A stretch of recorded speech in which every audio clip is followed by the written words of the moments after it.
E aí, pessoal, tudo bom? Final de semestre chegando e eu resolvi fazer aqui, deixar gravado para vocês, uma aula de revisão. Então, a gente vai falar sobre a norma jurídica, a atividade, o conteúdo predominantemente da nossa terceira unidade foi norma jurídica, e eu vou colocar para vocês aqui, trazer de forma rápida para vocês, final de semana, em casa, no celular, no tablet, no computador, fazer uma revisão do conteúdo que eu vou estar disponibilizando aqui para vocês no meu YouTube.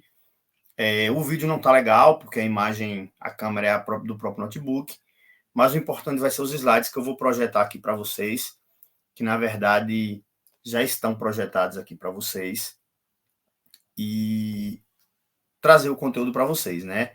Validade na norma, eficácia, vigência, tudo isso da norma jurídica. É o conteúdo que a gente vai estar trabalhando aqui para vocês. Então, para ficar mais legal, vou deixar o slide aqui para vocês, sem ficar eu aparecendo. E vamos ao que interessa.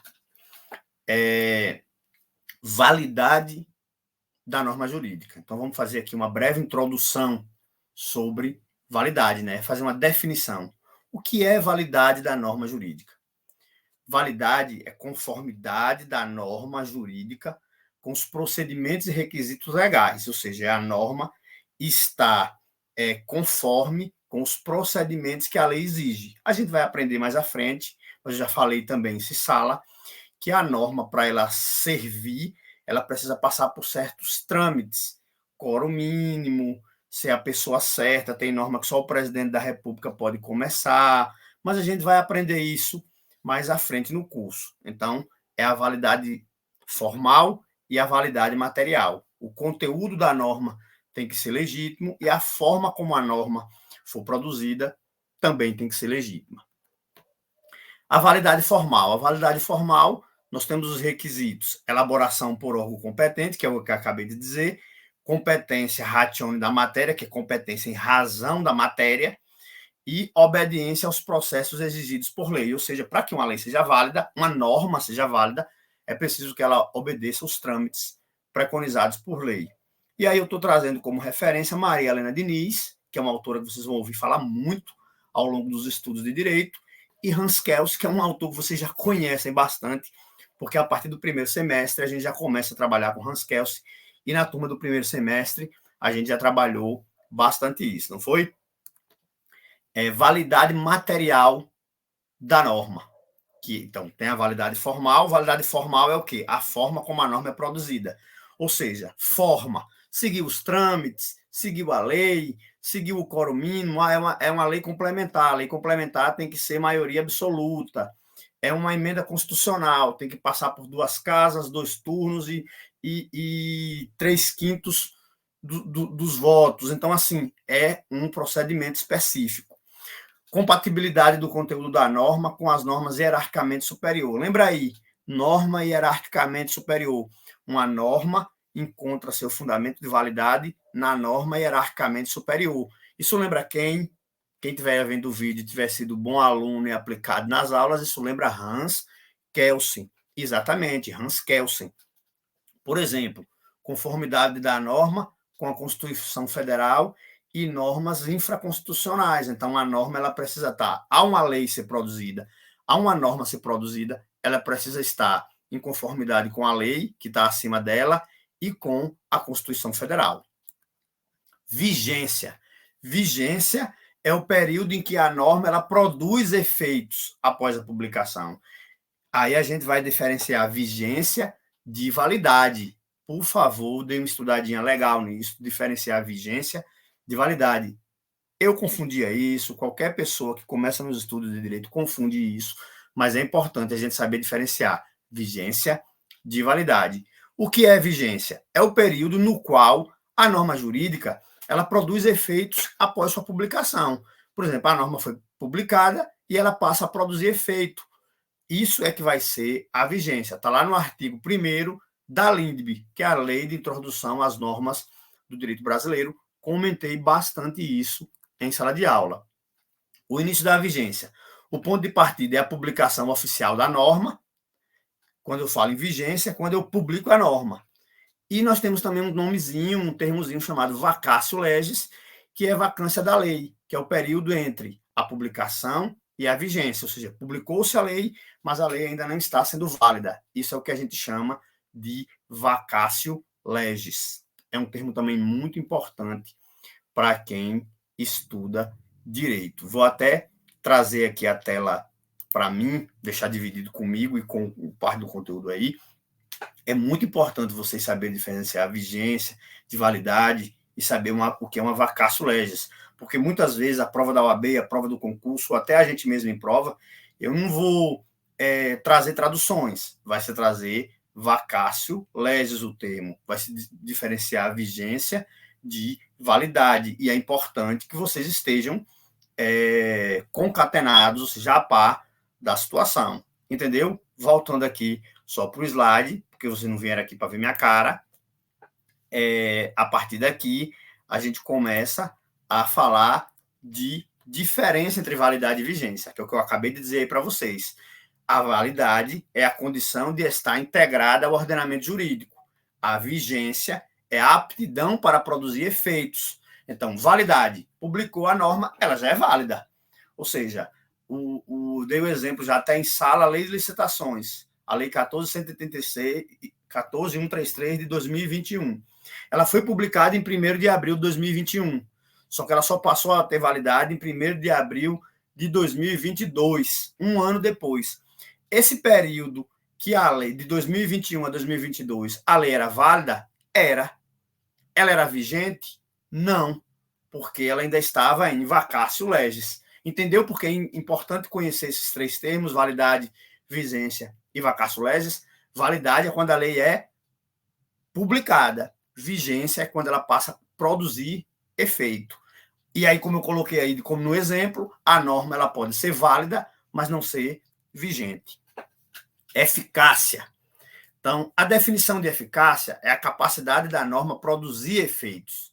Então, quando a norma produz o efeito que foi pensado pelo legislador, ela se tornou uma norma eficaz.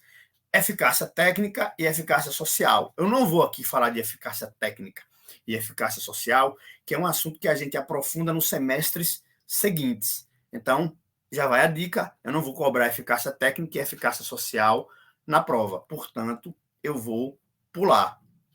Eficácia jurídica é a presença de mecanismos jurídicos para garantir a publicação da norma. Exemplo, o Estado tem um aparato para fazer cumprir a norma.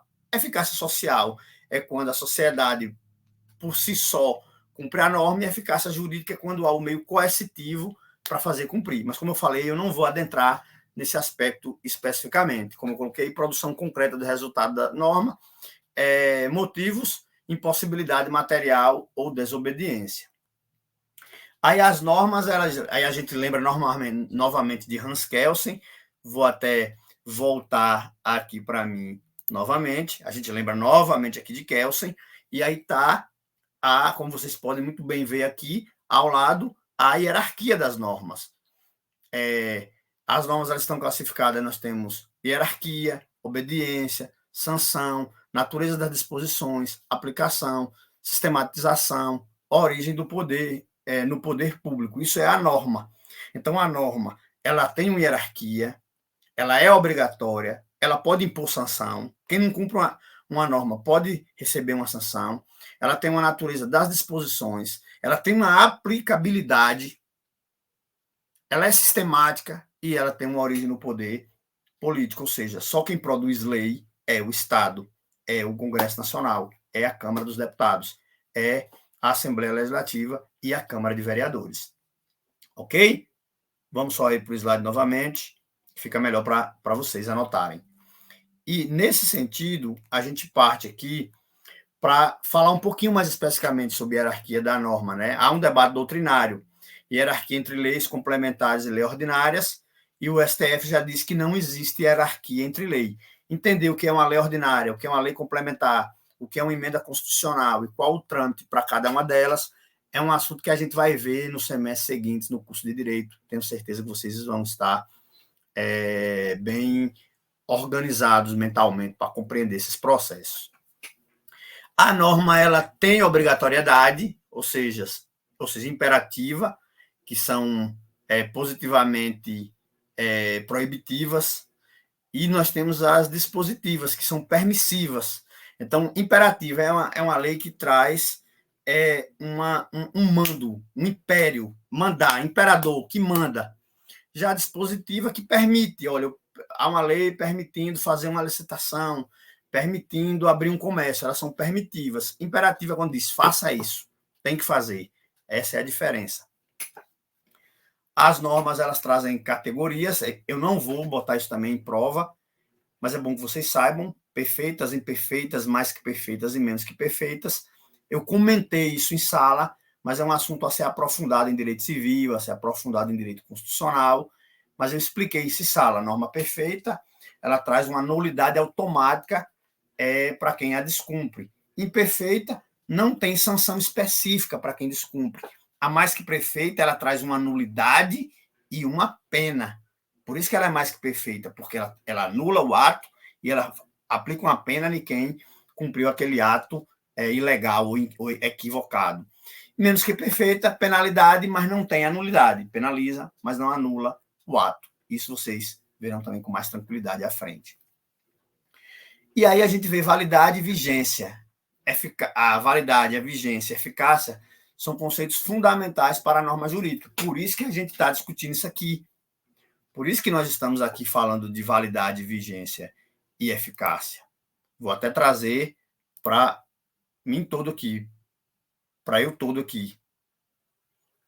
É importante vocês entenderem esses processos, porque a norma jurídica, que vocês são estudantes de direito, e a norma jurídica, ela tem especificidades.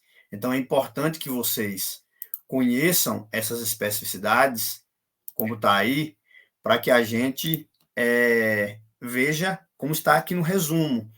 Existe validade, vigência, eficácia, e são conceitos fundamentais para a norma jurídica. Eu tenho que saber o que é validade, o que é eficiência, o que é eficácia, para compreender esses conceitos e avançar na compreensão de entender uma decisão de um juiz, de entender a decisão de um julgado e coisas do gênero. Então, vamos aqui agora falar um pouquinho mais de validade da norma jurídica para passar para o conceito mais à frente. Estamos aqui em 12 minutos de conteúdo, eu não quero passar aqui de 50 minutos com vocês, que é o tempo de uma aula, um conteúdo bem resumido, mas que vocês possam pausar, voltar, assistir no vídeo mais acelerado, para vocês compreenderem como se dará esse processo da nossa avaliação. Entenderam? Vou trabalhar esses conteúdos que eu estou trazendo aqui de forma bem direta. Beleza? Então, validade formal e validade material, eu falei para vocês que não vou trabalhar, mas está aí só colocado elaboração por órgão competente. Quando eu falo em forma, forma é a maneira como a norma é produzida, é a forma exigida pela lei para que a norma seja produzida. Então, quando eu falo de forma, de validade formal, tem que ser elaborada por órgão competente. A matéria que foi produzida tem que ser autorizada legalmente ou constitucionalmente. O que acontece? Competência em razão da matéria. Às vezes, o deputado federal mandou um projeto de lei aumentando o salário dos servidores públicos. Ele não é competente para legislar sobre essa matéria. Essa matéria é de iniciativa do chefe do Poder Executivo e não do legislador. Atenção aos processos legais, esses procedimentos que precisam ser feitos. Por exemplo, uma lei complementar precisa de maioria absoluta. Se ela for produzida por maioria simples, a lei não cumpriu a forma correta. É isso que a gente fala dentro de forma. E materialidade, validade material, é quando eu olho o conteúdo da norma. Compatibilidade com normas superiores, por exemplo, eu produzi uma lei que está dizendo que eu posso pagar menos que um salário mínimo a meus funcionários e eu posso botar eles para trabalhar 12 horas por dia sem pagar hora extra. Essa lei é materialmente inconstitucional. Essa lei fere normas superiores. Sendo assim, essa lei ela não pode sobreviver no mundo jurídico. É isso que é validade material. conformidade com a Constituição e com as leis superiores, por exemplo. E aí uma citação de Maria Helena Diniz, em conformidade com Kelsen, que diz que uma norma inferior só será válida se fundar em uma superior. É o fundamento de validade. Lembra essa palavrinha que eu falei em sala? Vou até voltar aqui para mim. Fundamento de validade. Lembram dessa palavrinha? Uma norma, ela encontra seu fundamento de validade numa norma hierarquicamente superior. Para essa norma aqui viger, existir, é preciso que ela não fira uma que está acima dela, porque senão essa norma vai sair do mundo jurídico, ela não vai poder existir, contradizendo alguém que está acima dela. É isso que é fundamento de validade. Ok? E é nesse sentido que a gente traz essa fala de Maria Helena Diniz, coadunando com o pensamento de Hans Kelsen, que a gente trabalhou batidamente em sala. Requisitos para a validade formal. Então, aí, vigência da norma, definição da vigência. O artigo 1º da LINDB, ela diz que uma norma ela entra em vigência 45 dias após sua publicação, caso o legislador não diga que entra em vigor na data da publicação. Se não tiver dito, é 45 dias depois. Então, olha, pode ter lá um textozinho dizendo que fulano de tal, legislativo, produziu uma lei, e não aparece no texto da lei qual é a data que essa lei entra em vigência. Se não aparece no texto, a LINDB já diz que é 45 dias. Aptidão para produzir efeito. Diferença entre vigência e validade. A validade é a condição de integração ao ordenamento jurídico, ou seja, a lei é válida, não tem nada que desabone ela, não tem nada que impeça ela de existir. Já a vigência é a existência fática, é a produção de efeitos. Ela começa realmente a poder ser exigido, a poder ser válida, a poder ser cobrada, na verdade. Então, é isso que é validade, que é vigência da norma. Validade quer dizer que ela já existe, mas não pode ser cobrada ainda. Vigência, ela existe e pode e deve ser cobrada. Período de vacância, aí o vacatio legis é o período de vacância da lei. A lei está de folga, de férias. E eficácia da norma jurídica, né? Nós trouxemos a definição de eficácia, a produção de efeitos concretos, tipos de eficácia, né? Paulo de Barros Carvalho ele fala da eficácia técnica, da eficácia jurídica, da eficácia social, mas eu não vou trazer essa discussão aqui agora, consequentemente, não vou cobrar na prova. As classificações da norma quanto à hierarquia, Constituição, leis complementares e leis ordinárias, ou seja, lembram da pirâmide de Kelsen? Então, primeiro vem a Constituição, as leis que forem produzidas devem atender à Constituição e as leis ordinárias devem atender, tanto as leis ordinárias quanto a lei complementar devem atender à Constituição. Obrigatoriedade, elas são imperativas, ou seja, são obrigadas a serem cumpridas. Não há possibilidade de você escolher se vai ou não cumprir a lei. Ela precisa ser cumprida, ela deve ser cumprida. E as dispositivas é quando vem permitindo algo. Ela não vem mandando, mas ela permite que você faça isso. Quanto à sanção, nós vimos que é perfeita, mais que perfeitas, enfim, que eu também falei que esse conteúdo a gente deixa para as próximas disciplinas. Natureza de suas disposições, nós temos leis materiais e nós temos leis processuais. Então, leis materiais define relação jurídica ou cria um direito. Exemplo, o Código Civil, o Código Penal. Já as leis processuais, ela diz como você vai atingir o seu direito. Aí nós temos o Código de Processo Civil, o Código de Processo Penal, que vai dizer, olha, para você conseguir tal direito, você faz uma petição inicial, você endereça ao juiz, o juiz vai citar o réu vai apresentar a contestação ou resposta à acusação, e vocês vão ver isso também, como o direito é bonito e como o direito ele traz instrumentos para a gente garantir os nossos direitos. Então, é importante que a gente pense justamente nisso. Existe um direito material e existe um direito processual. E aqui eu estou apenas trazendo para vocês exemplo de como se dá esse direito material na produção das normas, na organização das relações jurídicas. Estou trazendo exemplo do Código Civil e do Código Penal, mas também há os processuais, que são as leis adjetivas, que vai dizendo como eu chego aos meus direitos. Quanto à aplicabilidade, existem normas autoaplicáveis completas e prontas para produzir efeito.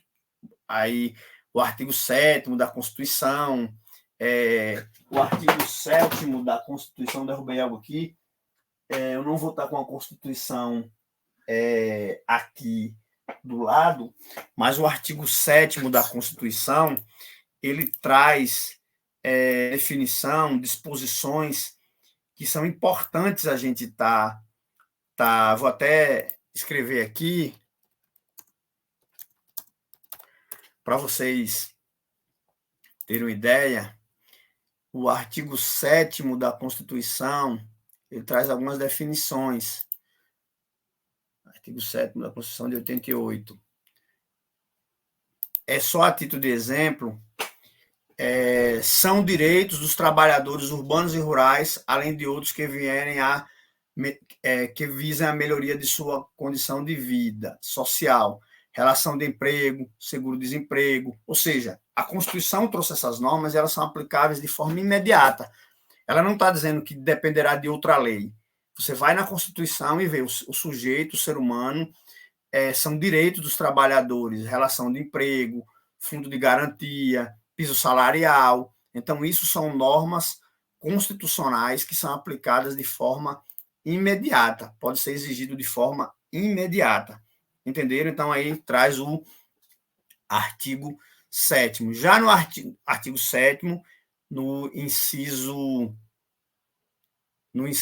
15. Então, olhando aqui o inciso 15, por exemplo, ele está dizendo o seguinte: repouso semanal remunerado, preferencialmente aos domingos, ou seja, é direto, é objetivo. Todo trabalhador tem direito a um repouso semanal remunerado aos domingos. Já quando eu vou para o artigo 7º, inciso 19, vai dizer o quê? No 19 diz que é direito à licença paternidade nos termos fixados em lei. Perceba que quando o legislador diz nos termos fixados em lei, essa licença paternidade depende de uma lei, a Constituição está dizendo, você tem direito, mas é preciso uma lei ordinária. E quando diz lei, é lei ordinária, porque se o legislador quisesse que fosse lei complementar, ele diria lei complementar. Então, uma lei vai dizer como é que se dará essa licença paternidade.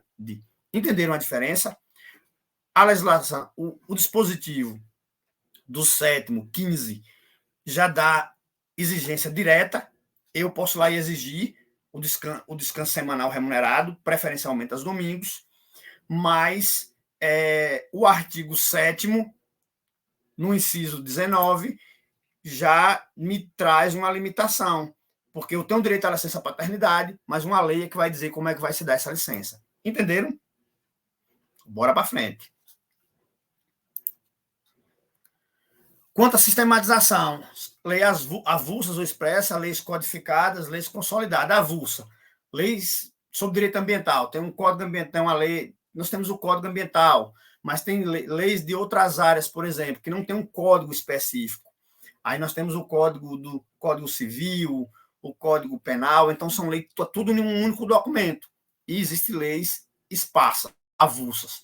Lei avulsa é que tem várias leis, mas não está em um único documento.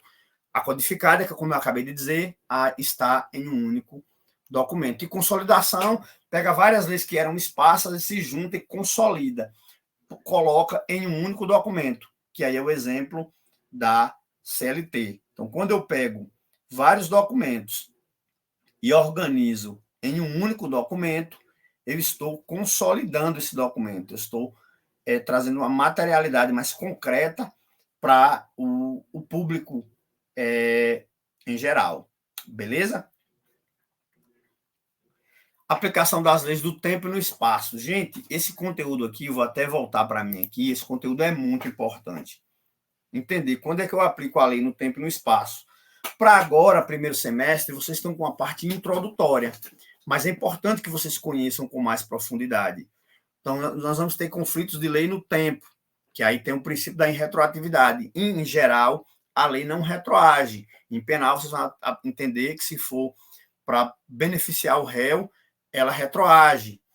Que aí a gente tem as exceções do artigo 5º do inciso 40, no artigo 5º. Aí nós temos vacatio legis, período em transição de 45 dias, publicação em órgãos oficiais. Revogação de lei, nós temos a palavra derrogação versus abrogação. Derrogação é quando eu derrubo uma lei lá de licitações e aí alguém chega e diz, olha, esse artigo aqui, 15 da lei de licitações, estou só trazendo exemplo, ele é inconstitucional. Aí o STF vai lá e diz, realmente, numa ação de controle, decreta que a lei, decide que a lei é inconstitucional. O artigo, mas a lei continua valendo. Então, houve uma derrogação da lei. Quando é abrogação, a lei toda é inconstitucional e a lei toda deixa de existir. É importante também termos esses conhecimentos. Retroatividade e irretroatividade. Então, o que eu trago aí para vocês? Retroatividade da lei significa ação para trás, retroatividade, quando a lei provoca efeitos em atos ou fatos passados, ou seja, cria uma lei hoje e essa lei vai produzir efeito em algo anterior a ela. Lembre que isso é a exceção, que é quando a gente vai ver os conflitos da lei no tempo. Em geral, a lei não deve retroagir, ou seja, ela não pode alcançar fatos anteriores a ela. A aplicação da lei não pode produzir efeito sobre relações anteriores à sua vigência. Então, a regra é que a lei não retroage. Isso é a regra. E retroatividade na Constituição Federal. Olha o que a Constituição diz lá no artigo 5º, inciso 36. A lei não prejudicará o direito adquirido, o ato jurídico perfeito e a coisa julgada. Isso também está na introdução das normas do direito brasileiro, que a lei em vigor terá efeito imediato e geral, respeitados o ato jurídico perfeito, o direito adquirido e a coisa julgada. Então, a ideia é, gente, uma lei não pode quebrar direito adquirido. Eu já ganhei o direito, eu não posso perder um direito que eu já ganhei. Então, é isso que é ato jurídico perfeito. A lei já existe. Eu não posso produzir ela de forma que eu perca os direitos. Direito adquirido, coisa julgada. Não pode ser tirado do mundo jurídico. Eu já ganhei um direito. Uma nova lei não pode tirar meu direito. Essa é a regra. Conceitos, né? Tá, ficou aí sobreposto a questão do conteúdo, mas estou trazendo aqui esses conceitos de retroatividade já incorporado ao patrimônio jurídico, né? Então, quando a gente vai pensar em direito adquirido, é algo que já está no meu patrimônio jurídico, que eu já ganhei. Imagine que eu me aposentei. Aí, 10 anos depois, vem uma lei dizendo que para aposentar agora tem que ter 70 anos e não 60. Eu vou ter que trabalhar de novo, tipo, porque não, o que valia naquela época é o que valia naquela época. Eu não posso mais retroagir para prejudicar um direito adquirido. Expectativa de direito é a possibilidade de ter um direito. Ato jurídico perfeito é um ato consumado segundo a lei vigente ao tempo em que se efetuou, ou seja, já foi consumado. Quando a lei foi produzida, aquele ato já tinha sido feito. Eu não posso mandar refazer o ato depois. Entendam, por exemplo, que quando eu falo de ato jurídico perfeito, imagine que era exigido no casamento, era exigido que a pessoa tem uma nova lei que diz que casamento de menor de idade, menor de 16 anos, é ilegal. Não pode ser produzido efeito, não pode existir um casamento de menor de 16 anos, é o que diz a lei hoje. Suponha que lá atrás a lei permitia casamento com 14 anos e tem alguém casado há 10 anos, já está com 24 anos, mas a lei, à época, aceitava o casamento de menor de 16. Essa lei vai desfazer um ato que foi feito lá atrás? Não, porque a lei não pode retroagir para prejudicar o ato jurídico perfeito, o direito adquirido ou a coisa julgada. É isso que ela quer nos trazer. Entendeu? E a gente vem aqui agora para falar das fontes do direito. Estou aqui em 30 minutos de vídeo, acho que em 15 minutos aí eu encerro, que é para trazer um conteúdo rápido, que vocês possam acelerar, que vocês possam pausar, que vocês possam depois até me mandar no zap tirando dúvida, porque eu achei importante deixar registrado para vocês e disponível para vocês aqui no YouTube. Até porque a partir de agora eu vou deixar alguns conteúdos aqui, não só para vocês, para as pessoas que gostam do direito, que querem acessar, que querem tirar. E eu, na qualidade de professor, como dizia Sócrates, por amor ao conhecimento, vou estar deixando esses conteúdos aqui, não só para vocês, mas para quem tiver interesse. E depois me deem um feedback, o que vocês acharam, se acharam legal, se falei muito rápido, se... Enfim, me deem depois um retorno de o que vocês acharam, que já é um feedback para eu ir pensando em outras situações. Belezinha? Bora para frente. Fontes do direito. Então, o direito, já eu maximizo a tela para vocês, entendeu?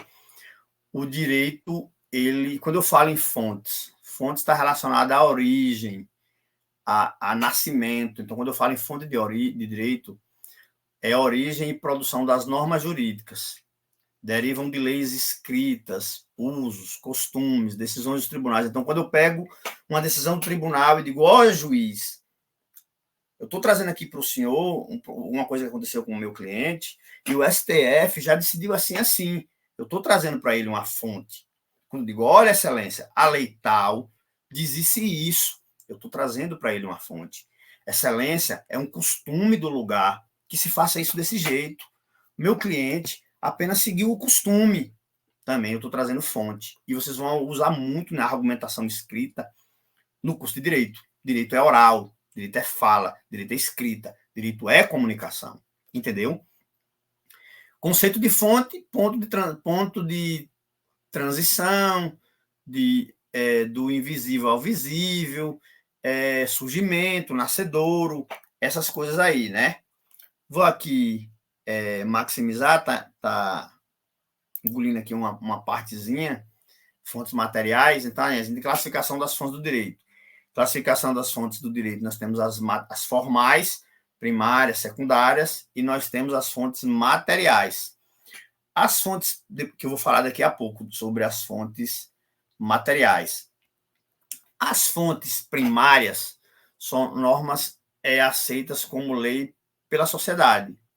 Aí a gente volta lá à hierarquia das normas e vai pensar em fontes formais. A Constituição é uma fonte formal do direito, a lei é uma Constituição formal de direito, o Código Civil, o Código Penal, o Código de Processo Penal, um decreto, são fontes formais, porque seguiram a forma. O prefeito escrever um decreto, ele tem que seguir uma forma que está preconizada em lei. Para se produzir uma emenda constitucional, tem que seguir o que está disposto na Constituição. E assim sucessivamente. As fontes formais, secundária, aí a gente tem os costumes, a jurisprudência, a doutrina. Perceba que não é a primária, não é a lei, não é a Constituição, não é um decreto. Ah, mas há o costume. Se produz desse jeito. A jurisprudência, o juiz vem decidindo assim. A doutrina, que são os escritores de direito. Eu pego aqui o Código Penal comentado de... esse aqui é de quem? De Rogério Greco, vocês vão ouvir falar.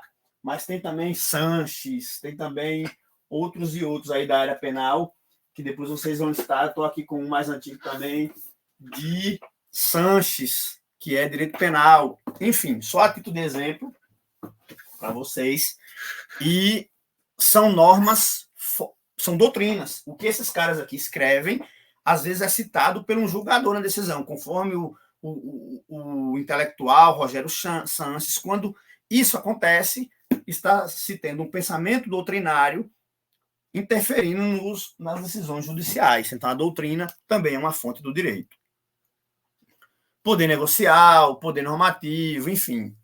E os costumes jurídicos? É uma norma resultante da prática geral, constante, o prolongamento ao longo dos tempos. Ou seja, olha, excelência, aqui, nessa cidade, o normal é comprar casa em declaração de compra e venda. Não se faz escritura. Apesar de haver uma decisão, uma legislação que bens imóveis devem ser registrados em escritura pública, o cara leva para o juiz dizendo que o costume do lugar é uma declaração de compra e venda. Vai colar?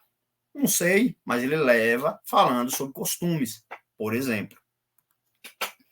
Aplicação dos costumes jurídicos. Ah, sim, só deixar aqui a tela só com o slide, que eu acho que fica melhor para vocês.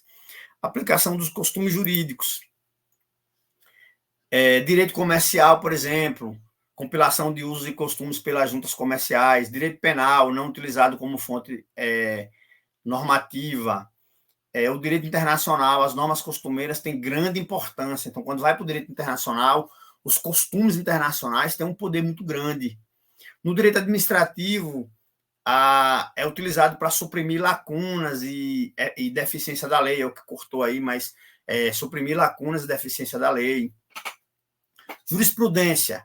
Aí a gente vai falar o que é jurisprudência? É um conjunto de decisões uniformes e constantes sobre casos semelhantes. Então, o que é uma jurisprudência? É quando vários juízes começam a decidir de tal modo sobre o mesmo assunto.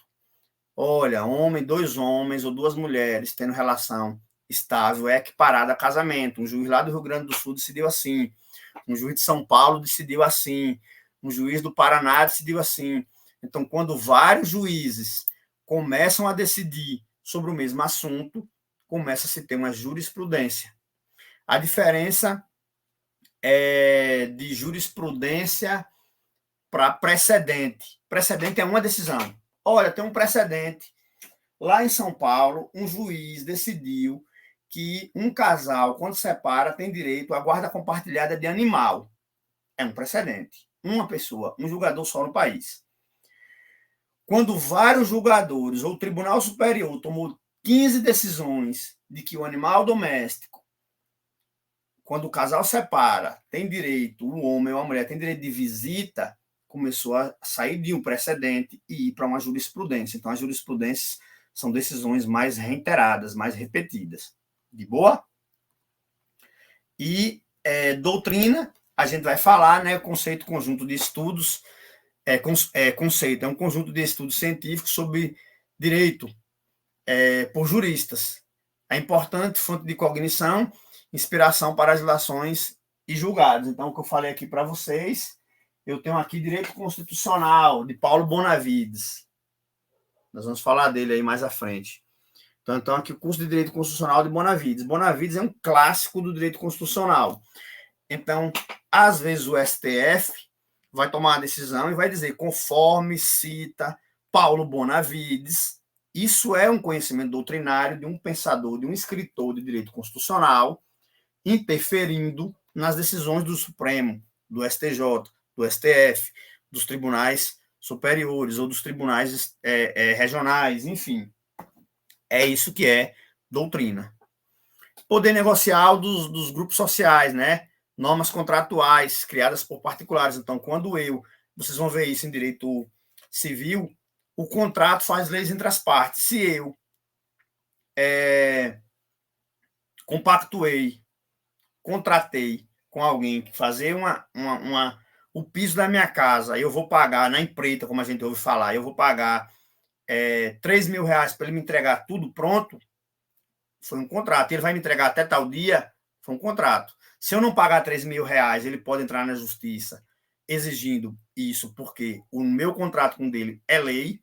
Se ele não cumprir o prazo, eu também posso entrar na justiça, porque o meu contrato com ele é lei.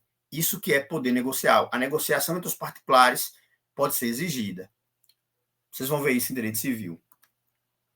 Fontes materiais, né? Elementos que determinam o conteúdo das normas jurídicas.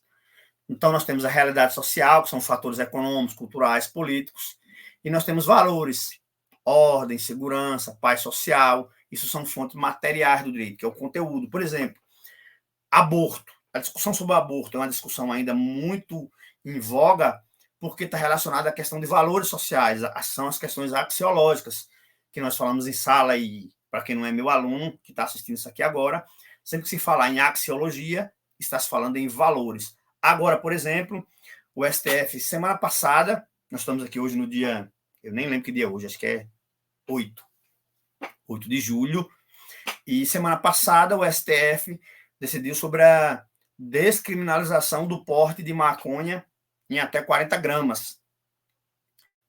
E houve uma repercussão social muito grande. Por quê? Porque maconha é uma droga ilícita e para muitas pessoas evangélicas, pais de família, pessoas da igreja ou pessoas mais, vamos dizer assim, tradicionais, acham um absurdo descriminalizar. Aí a gente explica a diferença entre descriminalizar, legalizar, mas não é o que vem o caso aqui. É só dizendo que há muitos valores sociais envolvidos nessa situação. Então, fontes a gente já discutiu aqui, do direito são fundamentais para a formação do direito positivo. Há uma combinação de fontes formais e materiais, assegurando a justiça e a adaptação às mudanças sociais. Importância de todas as fontes na formação de uma consciência jurídica, ou seja, é importante a fonte formal, a fonte material, tudo isso são importantes. Basicamente, pessoal, eu vou estar trazendo esses conteúdos que eu trouxe aqui na prova. Então, procurem diferenciar o que é fonte formal de fonte material. Procure diferenciar, voltando aqui ao início, procure diferenciar o que é uma norma hierarquicamente superior, o que é uma norma hierarquicamente inferior, o que é retroatividade, enfim. Eu vou deixar esse material aqui para consulta, para vocês verem o vídeo. Depois vocês me dão um feedback, porque no próximo semestre eu estou pensando de ir gravando uns conteúdos, deixando para vocês de resumos, de dicas, de comentários, e a gente conversando sobre os assuntos em aula. Esse trabalho de vídeo, de material, não é um trabalho da faculdade, é um trabalho meu, pessoal, mas que eu vou estar disponibilizando para vocês, meus alunos do curso de Direito na modalidade presencial, e vou estar abrindo também algumas coisas aqui para algum projeto específico para a galera do online. Ok? Depois me dê o feedback que vocês acharam. Valeu, obrigado. Vou aqui tirar o slide e dizer a vocês que estudem, deem uma lida no conteúdo. O conteúdo está aí resumido.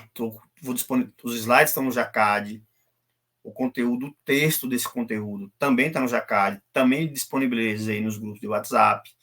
E vou estar aqui à disposição de vocês. Valeu, boa tarde. Vou parar a gravação e disponibilizar.